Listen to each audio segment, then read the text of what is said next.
হত্যাকাণ্ডের বিচার করা হবে। গণভোটে হা মানে তোমরা যে স্বপ্ন বাস্তবায়ন করতে গিয়ে তোমাদের বুকের রক্ত ঢেলে দিয়েছিলে, আমরা তোমাদের ঋণ পরিশোধ করব হা বলার মধ্য দিয়ে।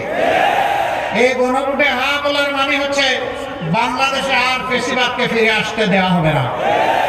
এই গণভোটে হা দেওয়ার মানে হচ্ছে আর কোন আধিপত্যবাদের দালালকে বাংলাদেশে বাংলার জনগণ বরদাস্ত করবে না। এই গণভোটে হার মানে হচ্ছে কোন চাঁদাবাজের অস্তিত্ব বাংলার জমিনের উপর বরদাস্ত করা হবে না। এই ব্যাপারে পুরোপুরি লাল কার্ড। এই কয়টা মানুষ আপনারা হা ভোট দিলে হয়ে যাবে? প্রত্যেকটা ঘর এবং ব্যক্তিকে জাগিয়ে তুলতে হবে। আমার অধিকার আমার দেশ, গর্ব আমার সোনার দেশ।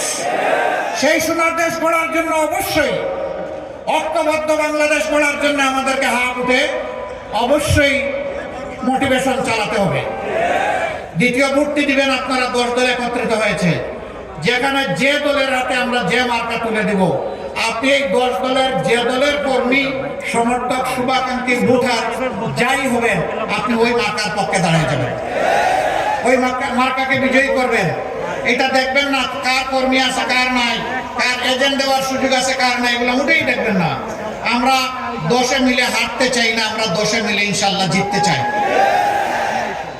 আপনারা এইভাবে কাজ করবেন? আলহামদুলিল্লাহ।